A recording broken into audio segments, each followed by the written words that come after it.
from your COVID bouts. And I really appreciate you actually taking time to do this presentation, because I know you you kind of squashing it in amongst many other things that you're doing at the moment. So thank you so much. I'm going to hand over to you. Thank you so much, Meryl. Now, it's always a pleasure to have these discussions at these types of events on these topics that are so interesting to me. So I know we have a little bit of a smaller group. So if you guys want to put comments in the chat, I'll try and look at that as well while we discuss the metaverse and NFTs today, because it is quite a topic that doesn't have that many answers, but a lot of questions. So happy for this to be an inclusive conversation for those who want to join in as well. These are just some of my thoughts and ideas, and basically giving you an overview of what's happening in the industry right now, and potential opportunities to explore for those who want to research maybe and participate in the Web3 world. So that's really what the conversation I've put together this morning. Just to frame the discussion a little bit, and to talk about the development of how we've been evolving in this digital revolution. This is a quote from Don Tapscott, which I'm sure many of you are familiar with, and it says, "The first generation of the digital revolution brought us the Internet of Information. The second generation, powered by blockchain technology, is bringing us the Internet of Value, a new platform to reshape the world of business and transform the old order of human affairs for the better." So just to unpack that a little bit further, first generation, we're talking about Internet of Information. So if we're thinking back into the 90s when we had our dial-up connection, and if you remember the internet at that point, it was very much pages of information, not that much color, not that much pictures, and maybe things like chat rooms, email, and kind of early stage search functionalities is what that first generation of digital revolution really brought us. If you want to talk about the development of the internet, we can talk about separate Web 2 developments. But just to continue on this quote, we talk about the second generation, which is powered by the blockchain technology, which is the era that we're in now, is bringing us the Internet of Value and a new platform to reshape the world of business and transform the old order of human affairs for the better. So previously we had Internet of Information, and now we're moving to the Internet of Value, where we can actually ascribe things like ownership and value to digital assets. And that's what the real value of blockchain technology is. So the quote continues, "Blockchain is a vast global distributed ledger or database running on millions of devices and open to anyone, where not just information, but anything of value, monies, but also titles, deeds, identities, even votes, can be moved, stored, and managed securely and privately. Trust is established through mass collaboration and clever code rather than by powerful intermediaries like governments and banks." So to look at this quote again a little bit deeper, we're talking about value, which can be money. And I think that's really the journey we've seen in the last couple of years with cryptocurrencies and crypto assets. We've seen this kind of acceptance of a new form of money. But now we're moving into different types of digital assets, and even looking at things like potentially digital identities. And that's the world that we're now moving in. And it's really a convergence looking at a number of different technologies, all powered at the base by the blockchain. So this is really just to set the scene a little bit, and to further have that conversation about how we evolved and where we are now. Think about again the internet, which we've established was the transfer of information. We spoke about the 90s having the text-based internet, and then perhaps we moved into more an image-based internet, where we started seeing people sharing photographs of each other, initially, and then, as our internet bandwidth and that increased, more complex applications were available, and it gave this rise of this deluge of various applications that we could have on our mobile devices and our computers. And then now we firmly in the state of video, the fact that we can have this conversation remotely, the fact that we can go onto YouTube and onto social media. Video is really the content of choice on a lot of these platforms at the moment. It used to maybe be blogs, and it was pictures and infographics, and now we're in the era of videos. And that's really how we've seen development of the internet and the transfer of information. And we, in that development, now we're adding blockchain as one of the technologies on top of the internet layer. And what that adds is the ability to transfer ownership. So the transfer of ownership can be things like money. So now you're able to own and actually have allocated to you digital money that previously you had to trust a third party to be able to allocate you digital money. So for example, you have your banks, all the money sitting in your bank account with your bank is not physical money, it is digital money, but it's the trust that you have in the bank that allows you to own or have access to the money in your bank. Whereas with the blockchain, the kind of code is what allows you to show that you have access to that money, and also to allow you to transfer that money between people. It's not the intermediary that you're now trusting, it's the code and the blockchain that's taken the role of showing and allocating value. And then we're moving into the realm of contracts or smart contracts, which is again self-executing code that allows you to do a lot more in the blockchain space. We're looking potentially at things like patents and then digital assets, NFTs, things like that. And also, virtual land.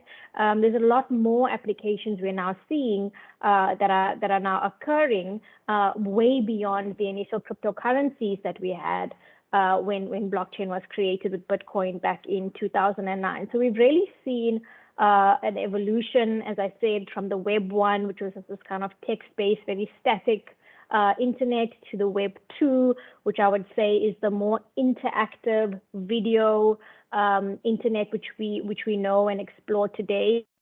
And now we're moving into that Web 3, which is based on a blockchain, and now starting to enter this almost like metaverse, virtual reality realm. And again, all of that has also been powered by the fact that we have access to fast, reliable internet connections.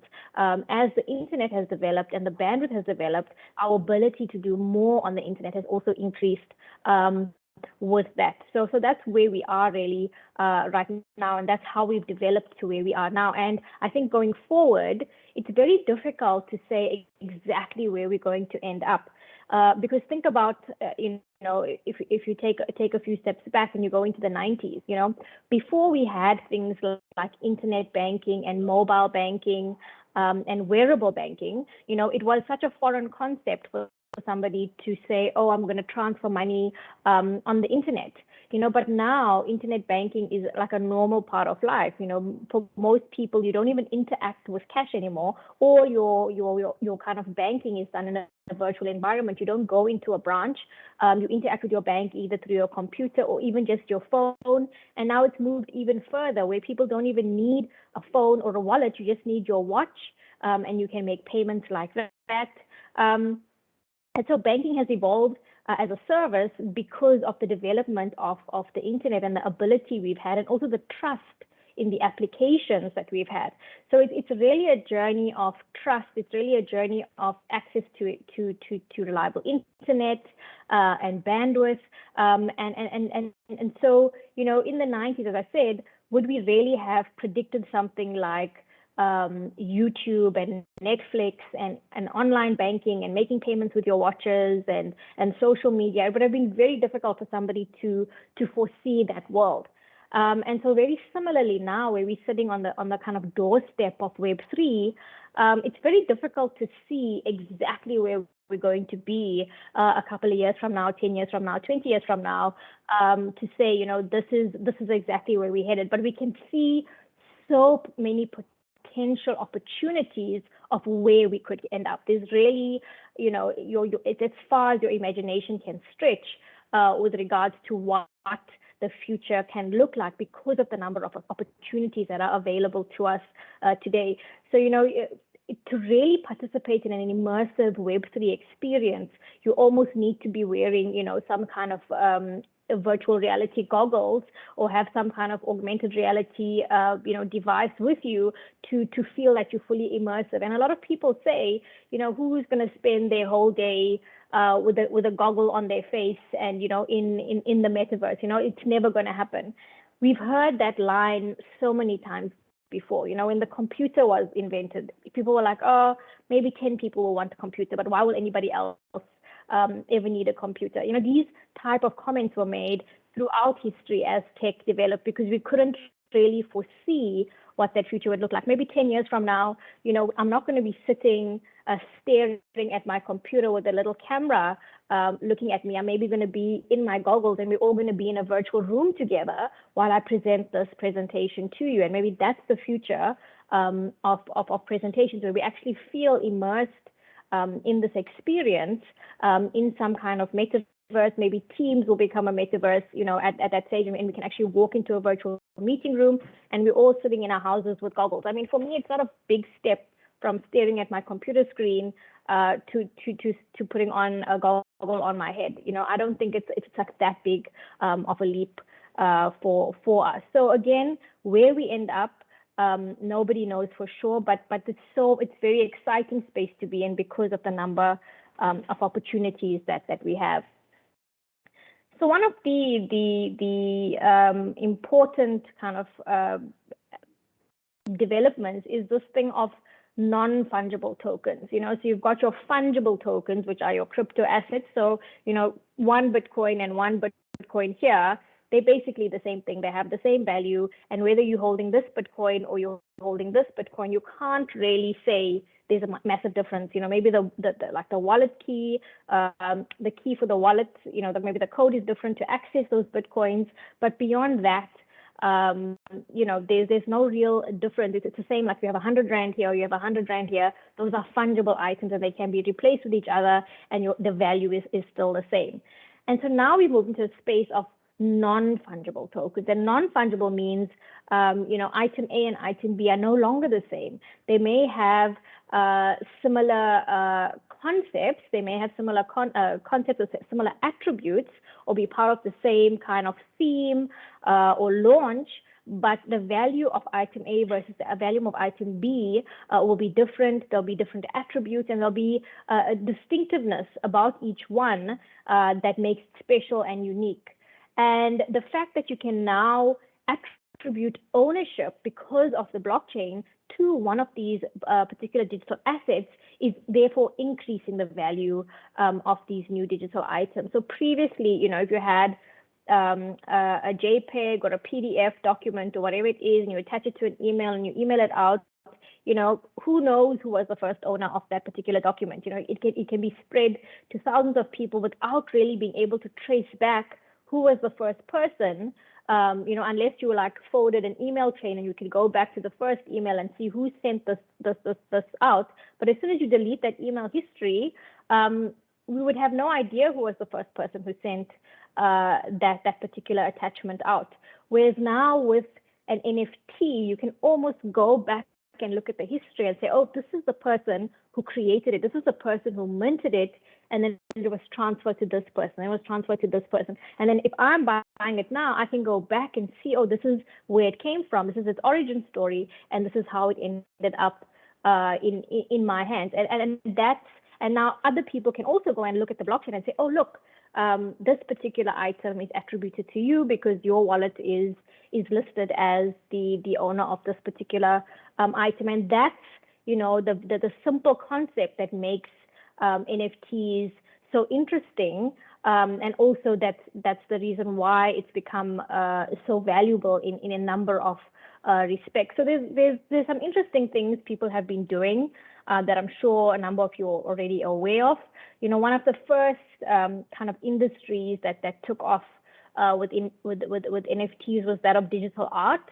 I think digital artists struggled a lot to gain attribution, to prevent kind of fraud and things like that with their artwork. Beyond kind of watermarking their pieces, it was very difficult to kind of retain attribution and ownership over their digital artwork, whereas NFTs has allowed them a process to retain that kind of attribution, to say, I'm the person who created this. And then what's another very special thing about NFTs in the art world is that in addition to that first sale that you may make, you can actually program it such that you still make a little royalty fee for a number of sales coming after the first sale, which you can't really do in the physical world, and you couldn't really do before something like a blockchain and before something like an NFT. So you may get the full proceeds of the first sale, but then it may be programmed such that on sale 2 you're going to get 10%, on sale 3 you're going to get 5%, on sale 4, blah blah blah. They all work a little bit differently, but the fact that you have that ability to kind of continue to make some kind of income from this piece of artwork that you've created beyond the first sale is quite interesting. And we've seen, it's not just an overseas trend. We've seen local artists take up this opportunity. We've seen local galleries launch, virtual museums and virtual artworks, and so it's really an interesting space. Obviously, with any of these type of industries and these types of excitements, you have that phase where there's a lot of hype, and I'm sure you're all familiar with the Gartner hype cycle. And definitely NFT artwork, had a massive kind of hype cycle, and I think we are starting, to come down where people are like, okay, is this artwork really worth all these millions and billions of rands and dollars?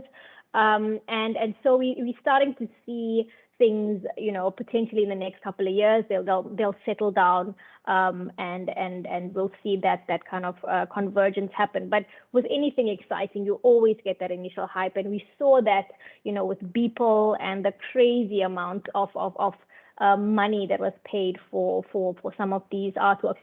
And people, there's a lot of criticism in the space as well, because people are like, well, I can just right click and say save on the same picture that this person's just paid millions of dollars for. So what's the point really of the NFT? The point is that I can say I own this particular NFT and you can't say that you own it. So maybe you've created a copy of it and maybe you've even printed it out, but you don't have that kind of ownership, and you can't really show your attribution or your connection to that piece of artwork in the way that I can do. And I mean, if you're looking at it, let's take the physical world as an example. You may have the owner of the original artwork, but then you may have prints being made of the same piece of work that's being distributed to other people. But those people who have the prints will not be the owner of the original artwork. So there's a number of ways of looking at it. Again, what you're actually buying when you're buying the NFT, people want to know, am I the owner? Do I have the copyright? What are my rights?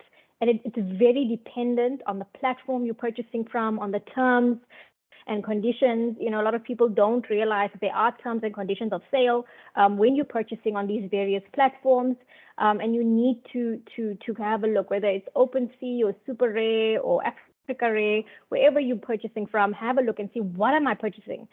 Do I have rights? Do I have licensing ability? Can I actually do anything with this?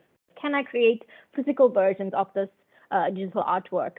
It's different from platform to platform, and you need to actually go and investigate that and interrogate that. Otherwise, you may be, quite upset to find out later you may not have ownership.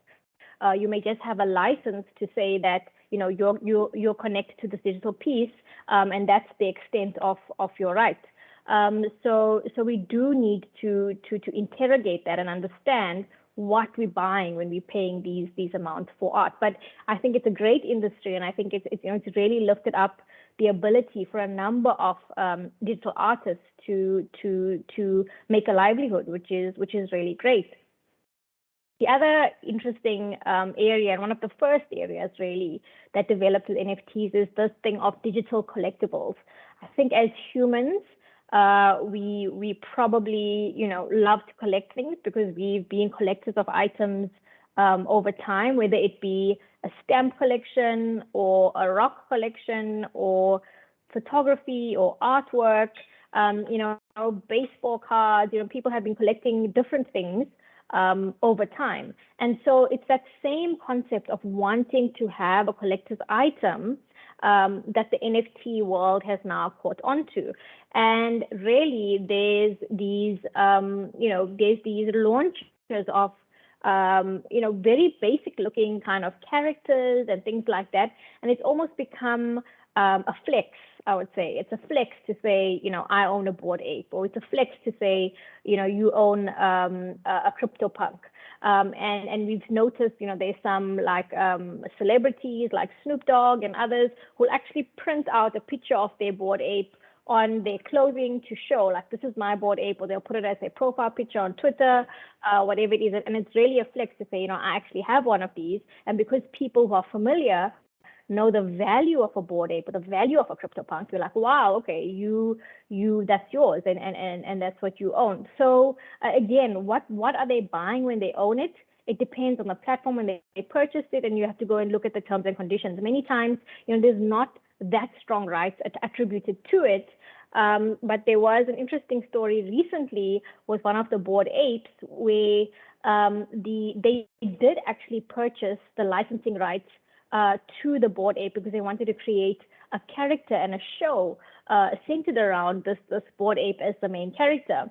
And that person then fell to a scam where they ended up selling their Bored Ape to somebody else, to the fraudster, and also then in the process lost their licensing rights to the Bored Ape, because now it's kind of changed hands on the blockchain. And now they're trying to figure out legally what can they actually do to undo this fraudulent transaction that occurred. But there's so many complex ways of doing it. And yes, we do have case law, and we do have some instances where these type of issues were taken to court. But in situations where you're unable to unmask or find out who the perpetrator is, and where there is not much recourse in terms of reversing a lot of these transactions, then even if you can get a successful verdict from the court, if practically there's not much you can do in those scenarios, then there's only so far that the law can help you, especially when it comes to kind of anonymous activities on a blockchain. So very interesting developments that we're seeing all over the world, and it really is a space to watch. Some other interesting developments in the NFT space. I'm sure you've heard, of minting of tweets.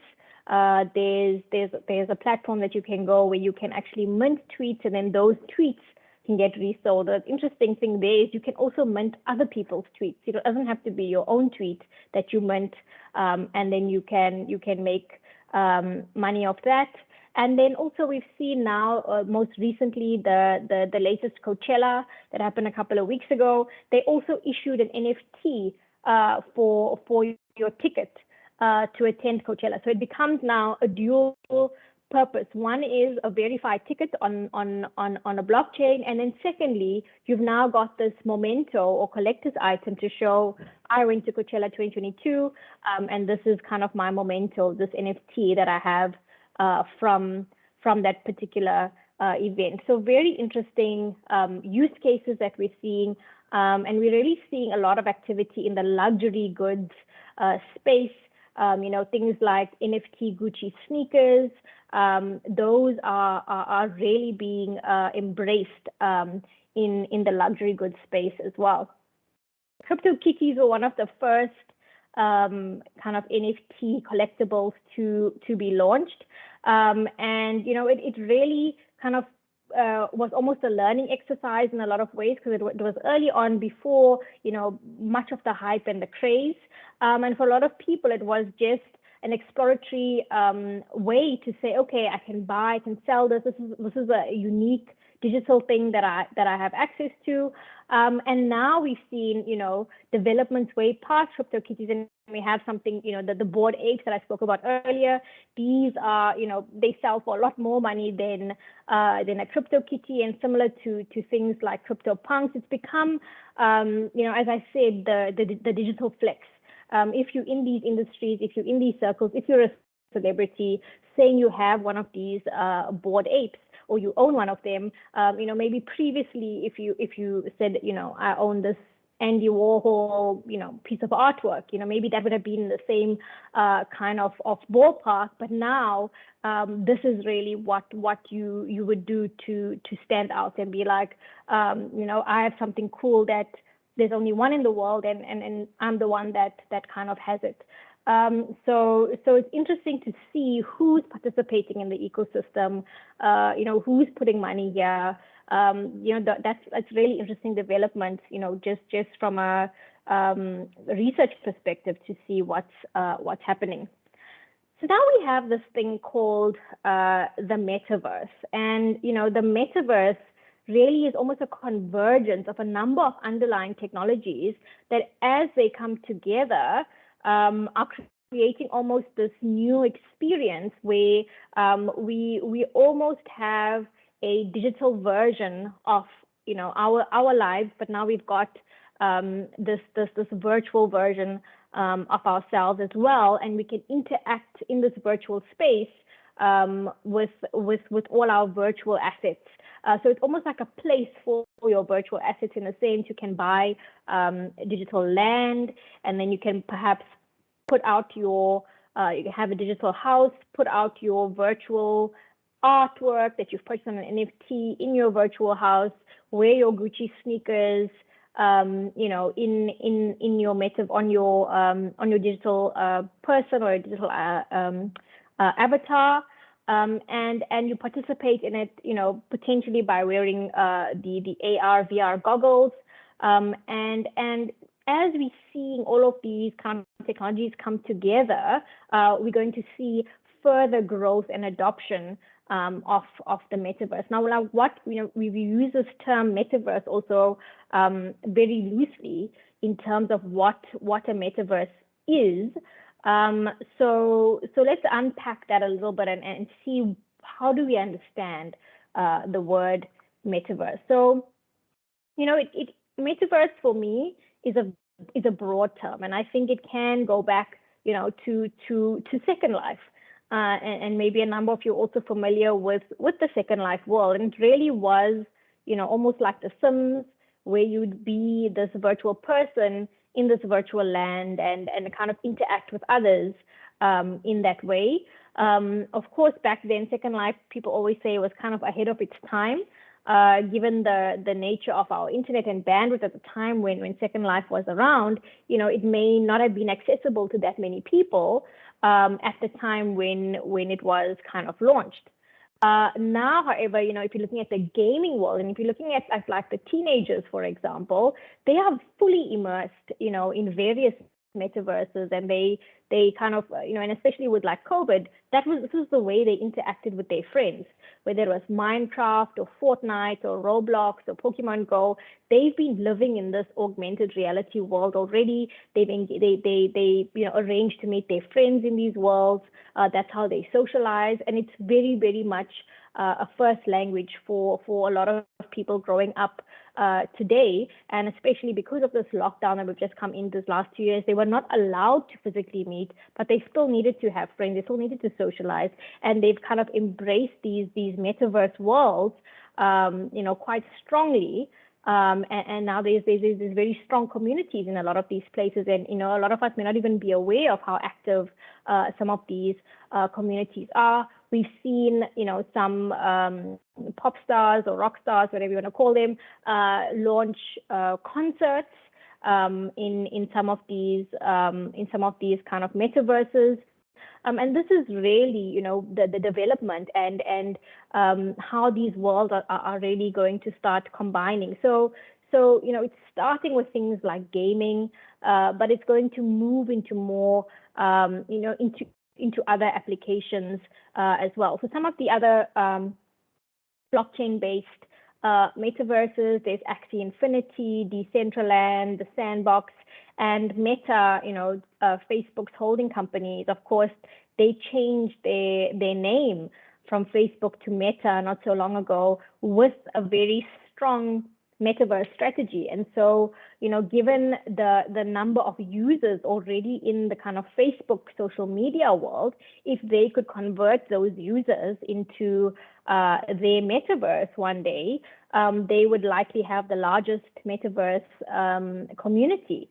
And so they're going quite strong into that direction. They've even launched physical stores where you can go and try out their virtual reality goggles.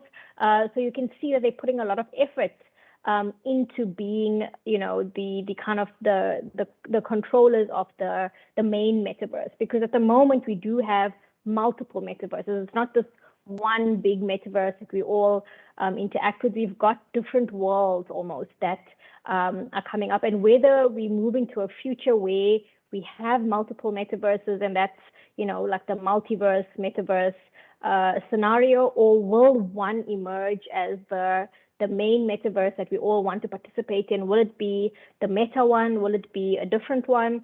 Will we get to a stage where there's even interactions and standardization between the various metaverses, where you can jump between them and you don't have to choose one platform or one blockchain to kind of settle down in?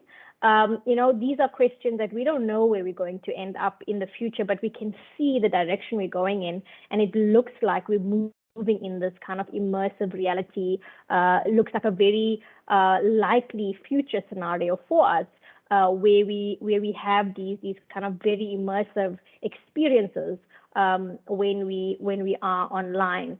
So there's a lot of questions really to unpack as we move forward into these immersive future realities.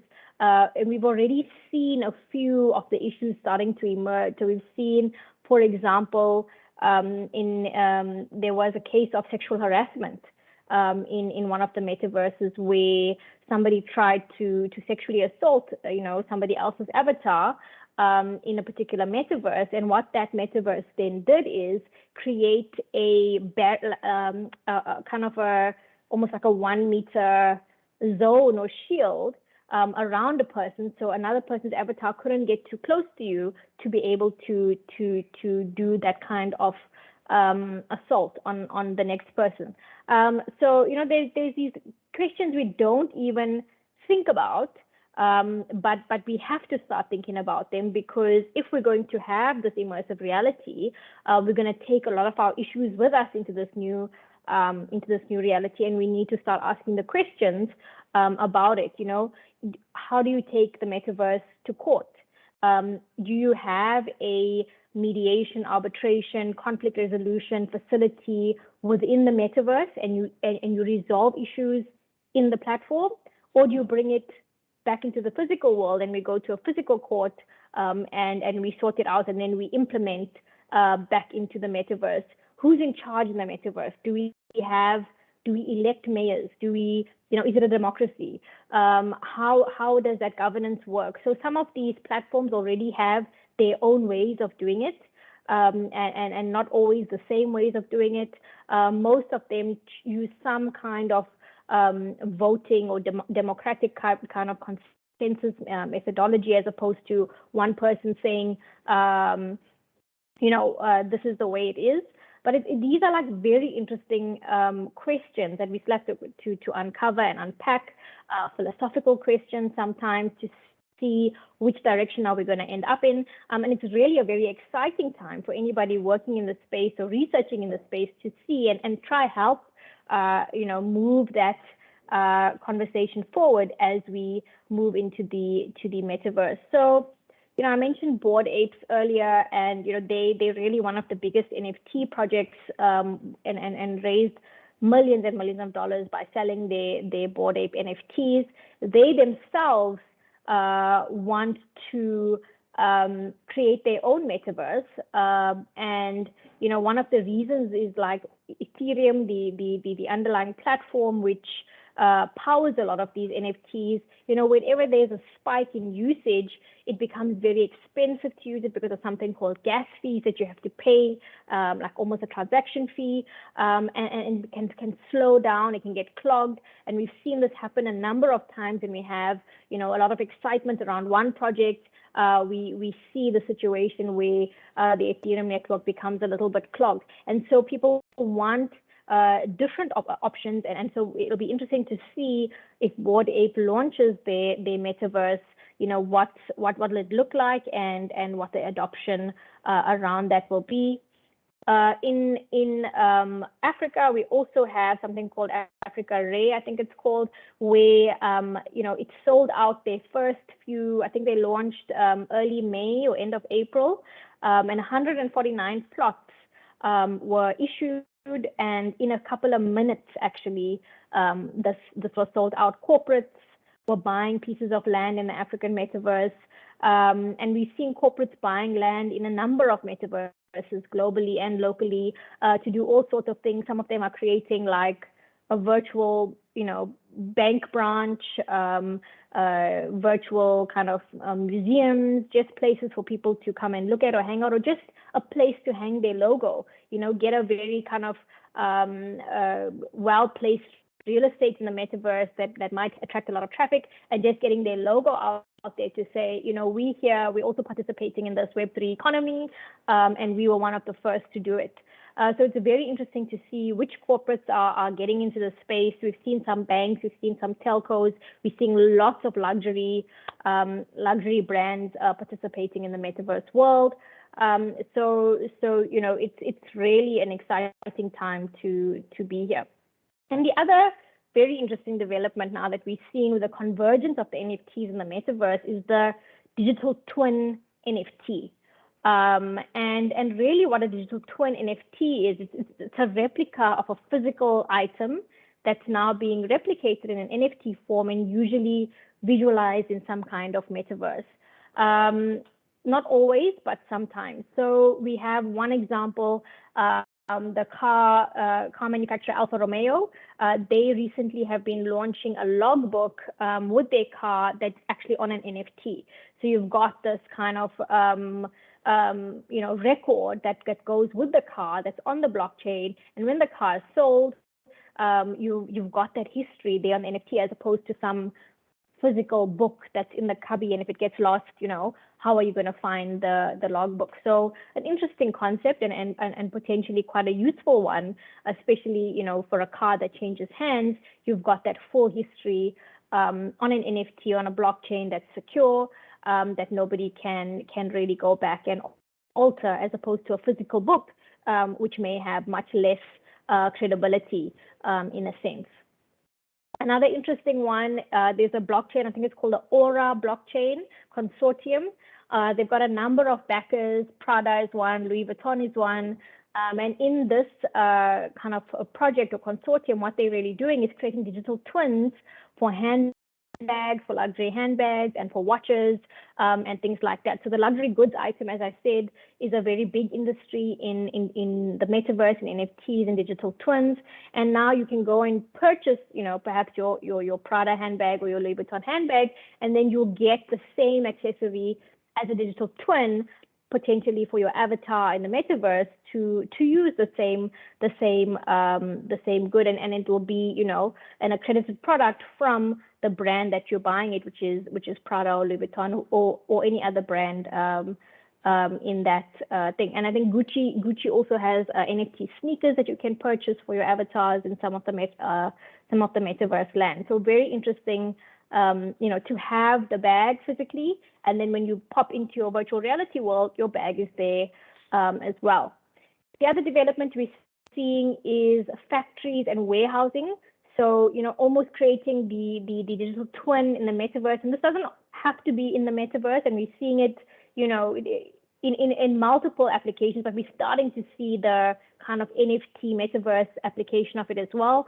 But seeing how factories running analytics, testing for warehousing, maybe a factory can make 200 cars per day, but we want to see what's the best case scenario to make 300 cars per day. Maybe in the digital twin, we can alter things till we get the right methodology to create that 300 cars per day output. And it's easier to test in a digital twin environment than in the physical environment. And once we've got it right in the digital twin environment, we'll bring it back to the physical world as well. And the more interesting one for me is the digital twin of ourselves. So of course, in order for us to interact in the metaverse, we need a version of ourselves replicated in that space as well. And what does that start to look like? Obviously there's the basics, which is, what does it look like? Is it an avatar? Does it look like us? Do we create something completely different to portray ourselves in the digital world? But then it becomes even more interesting when we start talking about things like digital identity, data sovereignty, and we start adding those conversations to our digital twin, and talking about all the other technologies together. And once all of that converges, can we then have our digital twin that's having control over our financial data, our health information, our personal information? And we'll have some kind of blockchain or NFT that can manage the access to that, so that we take back ownership of our data, and we can then use the digital twin to manage all the data about us. Because right now, as individuals, we don't have a holistic view of all of our information. There's bits of pieces with the bank, there's bits of pieces with the insurance company, there's bits and pieces with our retailers, there's bits and pieces with our employer. But as individuals, we don't have a holistic view of all of our in one place. Now, if we had the digital twin version of ourselves in the virtual reality world, and our bank gave us our financial data, and our retailer gave us our consumer behavior data, and our employer gave us our employee information, and our medical company gave us our medical data, and we created this virtual reality or this virtual version of ourselves where our data was combined, we could actually access a lot more information and run analytics on ourselves that companies do about us, but we don't have access to. Then we could also reach a stage where we can also allow who can see the data about us, and they will also have a bigger picture of us, because they're not just seeing the part that we give them access to, but they'll get access to a bigger picture, but only with our consent and managed by us. I feel like we're still very far from that, given where we are today with data and how much data is being held by organizations about us, and how valuable data is to organizations. There's going to become a turning point where we will take back control of our data, but it doesn't feel like it's close. But I think as we're developing in these worlds, as we're moving forward, as we're getting more immersed, I hope that these applications start being created so that we can actually reach that stage where we take that control back. So huge opportunities there. I know there's a lot of push and want for us to move in that direction. And so, whoever can get this right and solve these problems will really be ahead of the pack. One of the digital twin examples, BMW is using NVIDIA's Omniverse platform, and they've created a digital twin of their factory floor. And their reason for this was to optimize production time and cost. It says it produces 2.5 million cars a year. 99% of them are customized with 100 options for each car, and there are more than 40 models. So there's over 2,000 ways to configure a new car. And so by creating their digital twin, they were able to simulate virtually what it's like to have 300 cars running on a conveyor belt and identify which parts around the factory are safest for employees to use during a shift. So, they've simulated this entire factory floor. So they've created a digital twin in one of these metaverses, and then they've used it also to test things like safety during high production time. So many potential applications, especially in the kind of manufacturing factory warehouse space where there's lots of moving pieces, a lot of things that could change. And why would you go into the physical realm and like make these little tweaks and see what happens? Why not create that virtual twin, the digital twin, and make the tweaks there until you've optimized things such that you can then implement back into the physical world? So really powerful opportunities in this space. And then obviously, you know, what's going to happen, what's going to go wrong. We're always seeing hacks, we're always seeing fraud, we're always seeing kind of the same stories we've seen in the cryptocurrency world, we're seeing it in the NFT world, we're seeing it in the metaverse world.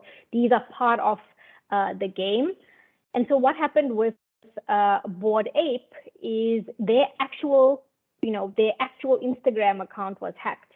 And through their Instagram account, after it was hacked, posts with these fraudulent links were posted, and people were contacted thinking they were being contacted by the actual Bored Ape Instagram account, and that's where they clicked links and gave too much information away, and that's how a number of people actually lost their Bored Apes fraudulently. And it wasn't through the hack of the blockchain. Usually people think the blockchain is getting hacked, but most cases it's not the blockchain that gets hacked. It's a website that gets hacked. It's social engineering.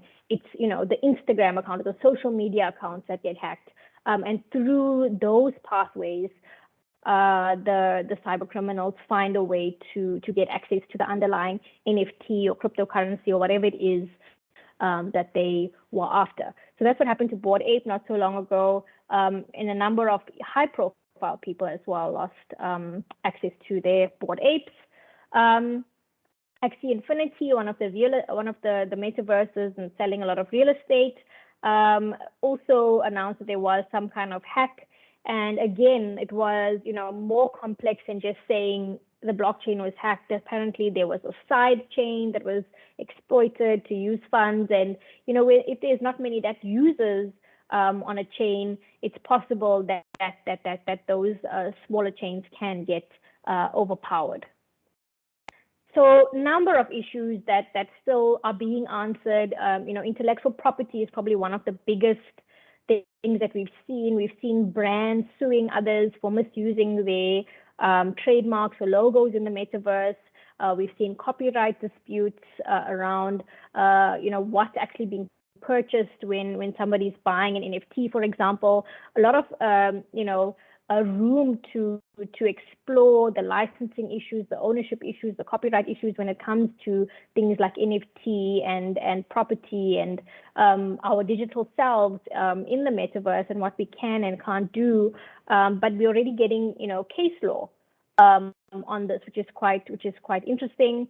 And then on the fraud and the hacks, you know, that will always remain in any industry where it's possible for a criminal to make money and take advantage of people. You're going to have criminals being very active in that space. And right now, that is NFT, that is metaverse.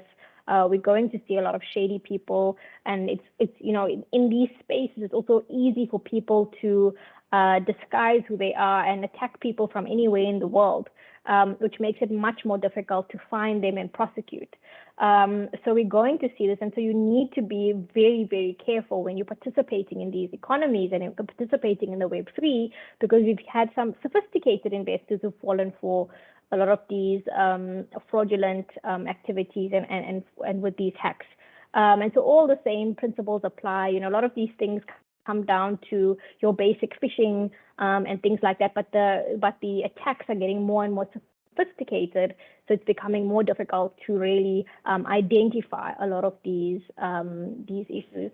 One of the other issues that some people raise is the gas fees to participate in the economy. So if you want to mint, you know, a piece of artwork or mint a tweet, just that first hurdle into minting can be, you know, expensive situation. So they feel that, you know, it's actually excluding people, because just to get into that door, get in that first step, requires an upfront investment. And maybe, you know, if you're looking at it from a rand perspective, it's quite expensive, but maybe if you're paying in dollars or pounds, it starts looking less expensive.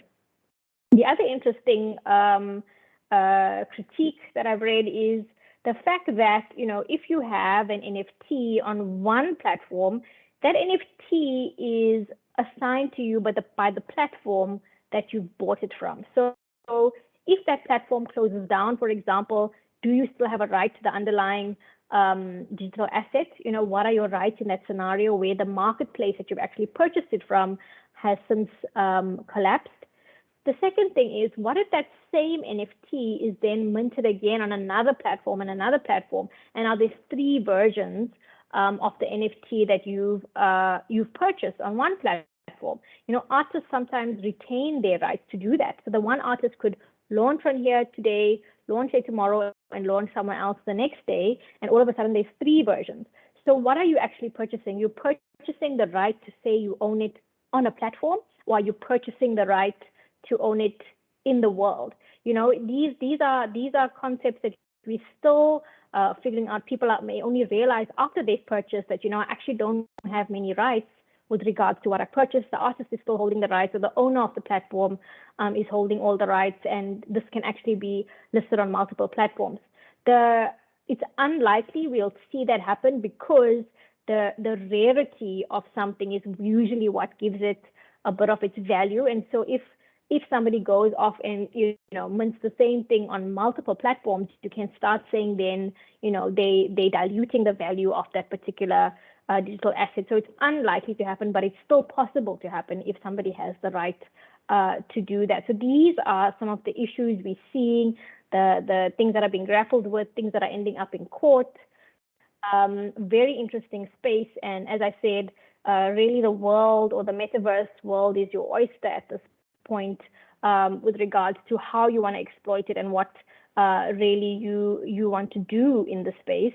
I know you've had a lot of conversations that I've missed here while I've been talking, but we have 5 more minutes. If anybody wants to share, you know, their thoughts, happy for you to unmute and speak while I look at the comments. Meryl says a good definition of an NFT I recently heard was that an NFT is a digital receipt that links ownership to a digital physical artifact. I like that. NFTs, Aslam says, NFTs as a digital role identifier is interesting. There are projects that check whether you have a particular NFT in your wallet before allowing you to certain spaces.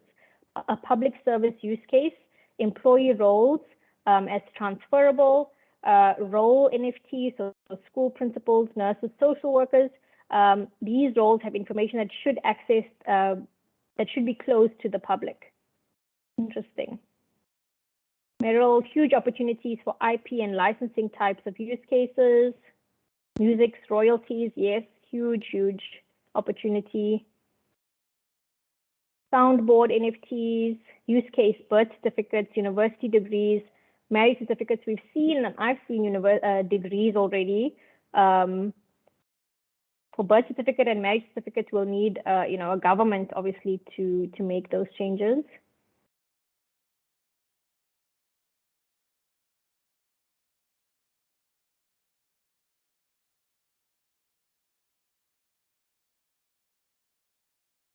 Okay, any comments before we close?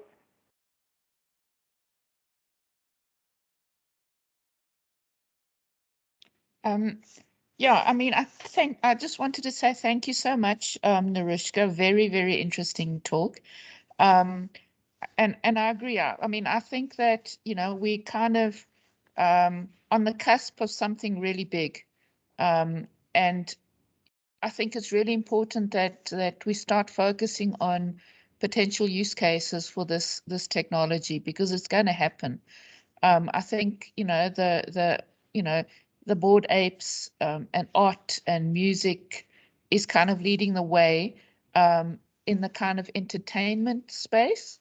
But I think there will be a lot of more kind of serious applicable use cases in government service delivery. We've already seen some examples in all kinds of different business environments, as you spoke about. So it's ultra interesting. I'm also very interested in the whole digital twin environment.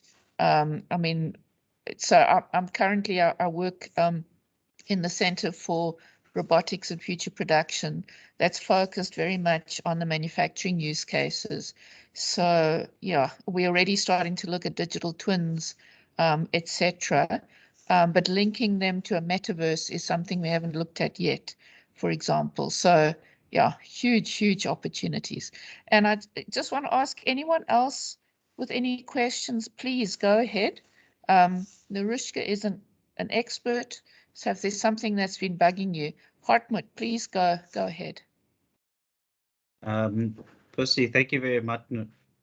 Thank you very much for the presentation. I think it was very insightful. I mean, I already struggled to deal with a lot of electronics, so now you're telling me about all these digital things that are coming, so that's going to be another story. There was an interesting thought that you actually put in my mind on your comment around the metaverse profile for an individual. And I've got two questions there. One is a little bit more nefarious, and the other one is probably a little bit more practical. So the first question is, to what degree do you believe, I suppose, various countries, would we require, I suppose, protection specifically from governments regarding our metaverse profiles? Because if they've got all that information, that is not much different to Cambridge Analytica, gathering a whole bunch of information about you, being able then to tailor make campaigns and messaging and shape the way you think and feel in order to allow the various governments to stay in power.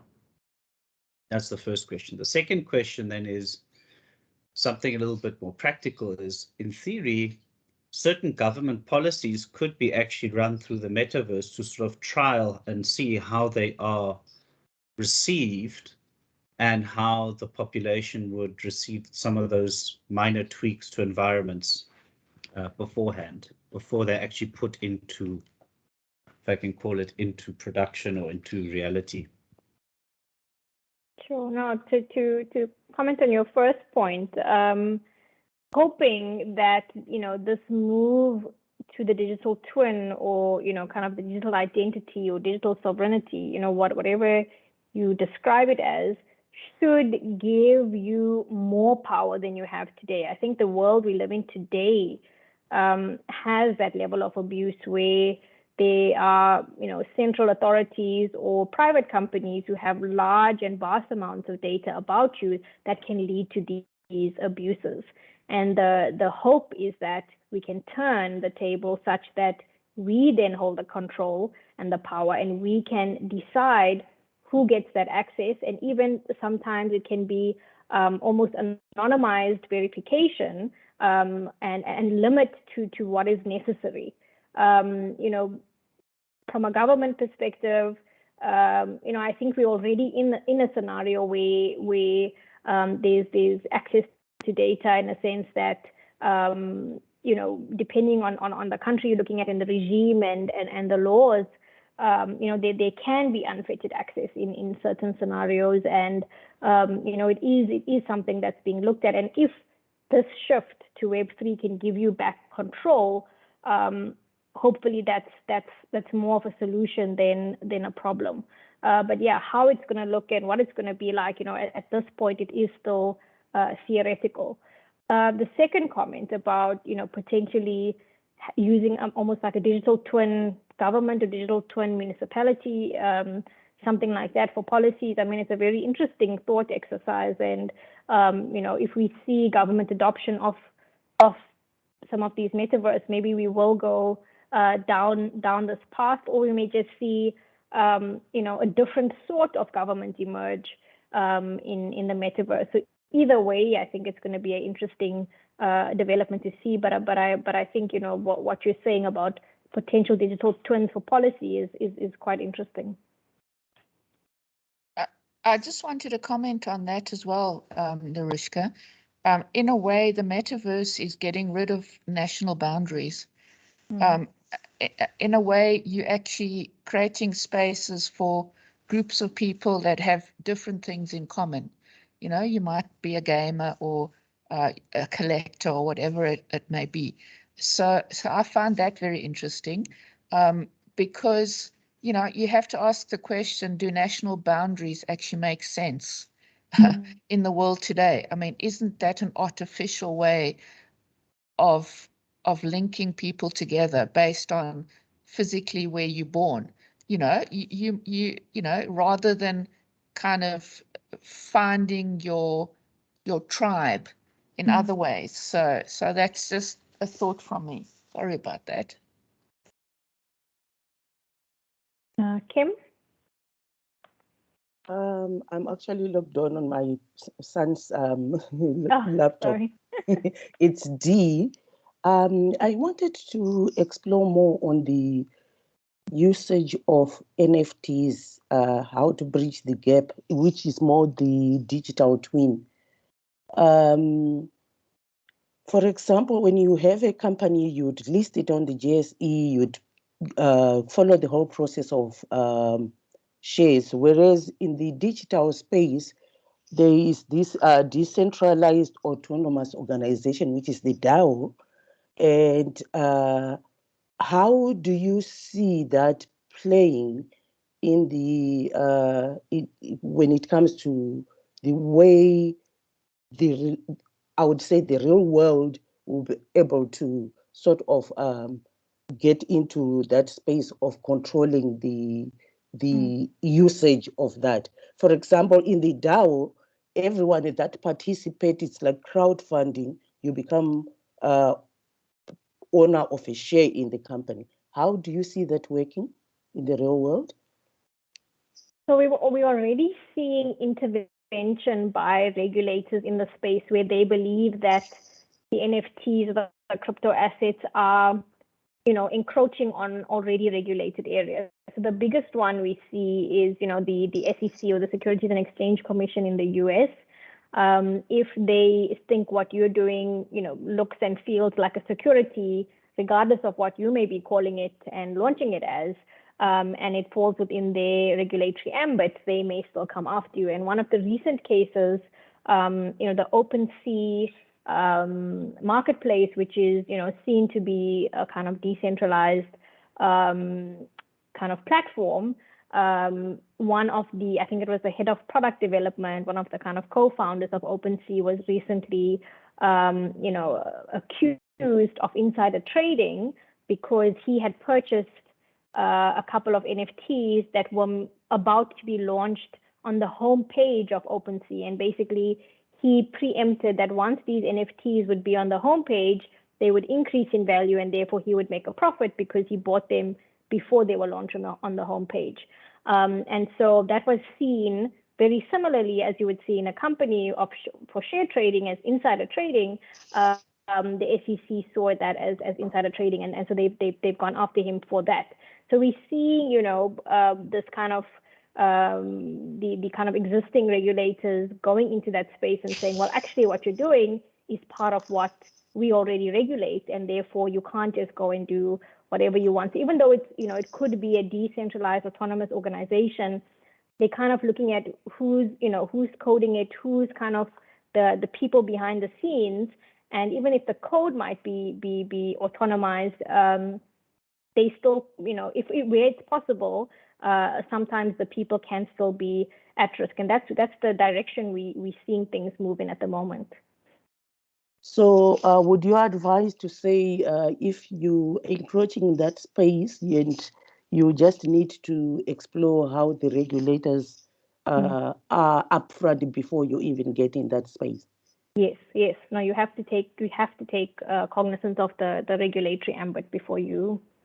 The regulators, even in South Africa, they are very aware of what's going on, and you know, monitoring things quite closely. So you have to take account of the regulatory ambit.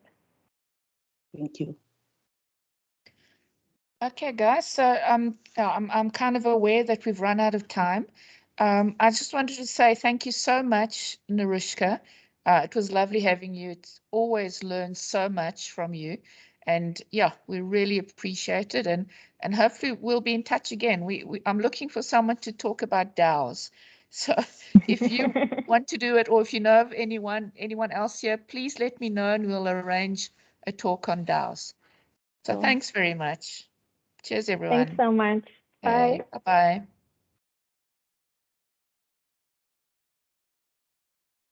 Bye.